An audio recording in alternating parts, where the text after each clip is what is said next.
Welcome back. This is part 3 of the E46 build.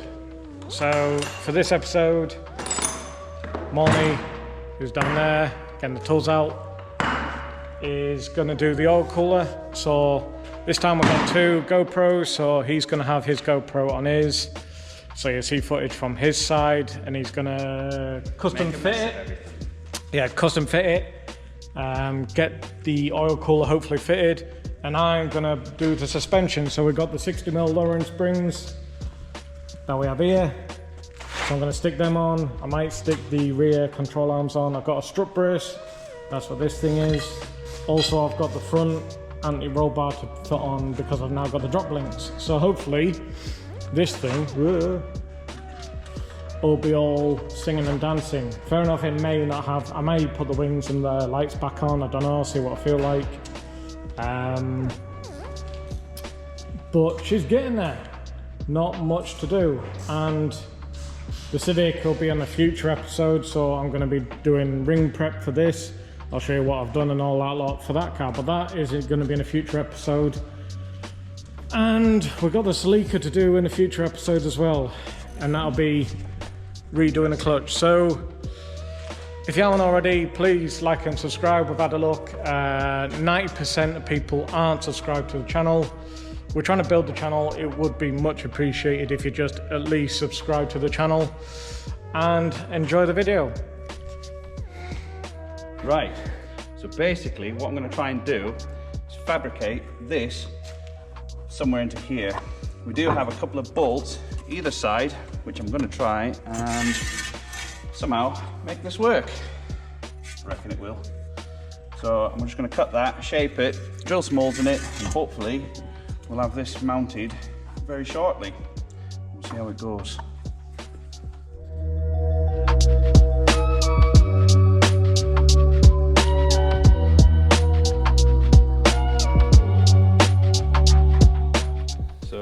What we've got is a very simple setup where I've just drilled up 2 holes and I've got that mounted. So all I really need to do now is... These were origin here, aren't they? These are original bolts. I have no idea what for, but I'm assuming aftermarket, well, a BMW own oil cooler for the top range, I don't know. M3 probably. Maybe, yeah. So hopefully what I can now do is... Alright, okay. Drill and mount that onto this. Yeah. And drill and mount that onto there. And then I'll just have to work out what side so I can get the oil lines to go through here. That'll be the only downside, is having to drill some holes through here, but it's a cheap track car, and if we can get oil lines on it, I think that's good. Yeah. So, see how it goes. Yeah.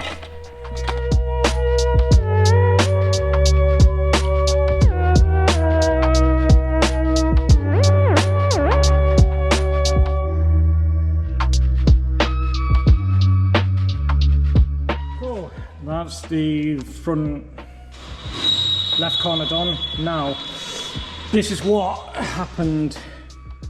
Hasn't bent, straight. That's happened when this mount, so what I said on the last episode, this is what happened. That bent. Literally this span, these were tight, and the whole thing span around the actual shock, and that's what almost took my brake line off. So the next thing I'm going to do is I need to put this back on. So this is the standard anti-roll bar. I took it off for drifting because, like I said, you get better angle with it off. That's what I thought, that's why I took it off. Also I'm putting the strut brace on as well, so at the moment got the first top mount on. I just noticed. Morning.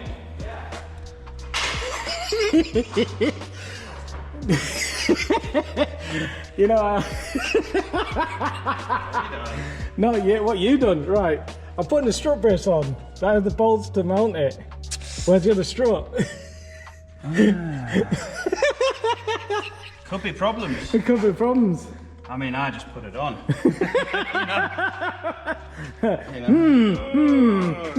Let me get my house and ride into the sunset. Yeah, I'm off.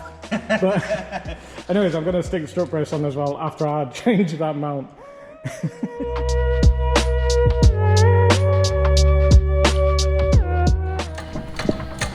Hey, about there. Oh, almost.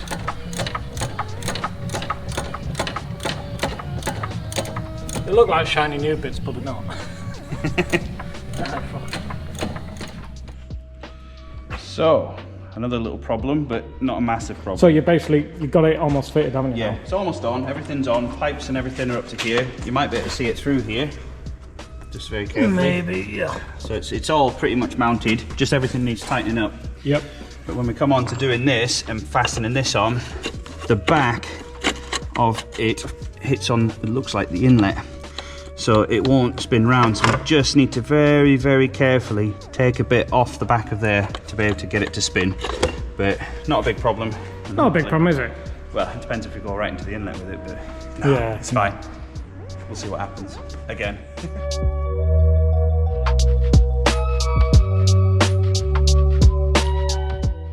Yes.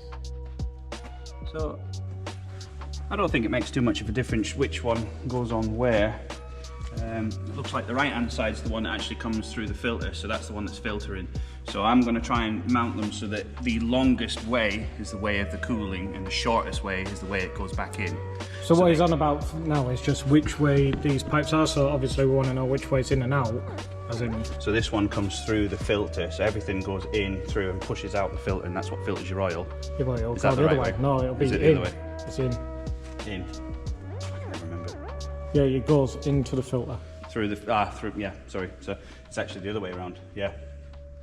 So that'll be the one that goes in, that's the one that comes out. So I'll make sure the longest one is that one. So this is the one that wants to mount on there, as long as we have enough space to do it, which we just. So as you can see, I fitted the oil cooler down in here on a bracket that I've made. I've obviously had to cut a little bits out just to get that there, and then that mounts underneath and runs up the side of the chassis up there.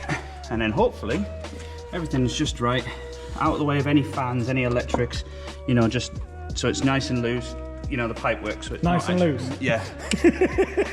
Not really the right way, but the pipe work is not obstructing anything, not getting in the way. So hopefully, when you fire it up, it shouldn't leak oil. So you ready?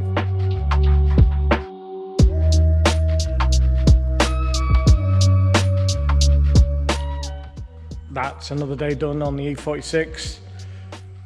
Marnie has finished up. You'll see the video from before, clip from before, sorry. He's done all the oil cooler and that, so thank you, Marnie, for doing that. It wasn't awkward at all, don't worry. Yeah, it wasn't awkward. We stuck the headlights back in. We can see that slam panel needs moving slightly. But there's no point in fitting them correctly because, like we said, once you get the wings on, they might be completely out. So we need to get the wings on, then the headlights on, and then the new bumper on. Also, strut braces on, thank God. That's another one off. Done the drop links. Oh, have you got the light? I've got the light on your suspension. Yep. Oh. So, done the drop links, the anti-roll bar, the 60mm are in. Taking the 20mm spacers off it, the wheels actually sit better now.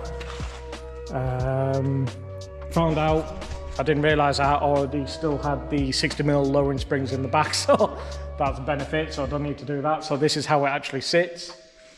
Next thing, so the only thing I need to do is the inner and outer tie rods because the drift ones are still on it. Rear diff, that's going to be a big one. That needs sorting, but I think I might polybush the subframe for that. I might even get a rear strut brace for the back as well. And also I'm gonna plexiglass them, I think, because the other side, the motor's gone, I think, or the switch. The front driver's works and the passenger works, but them two, well, that one's knackered, so I might change them. And I'm gonna get some tyres for that as well. And then that is this done. So that's one out of the 3 cars that we're done. So we've still got to do the sleeker with the gearbox, which we'll do. Maybe a racer. Yeah, we'll see. It should be easy enough to do. Yep. And then Kieran's got to pull his finger out and get the MX-5 sorted. Hopefully he stops blowing fuses. And then that's this part done. Thanks for watching. Like I said before, please subscribe to the channel. Every subscriber is really helpful and it does improve the channel. And look for more content. Thanks. Catch you in a bit.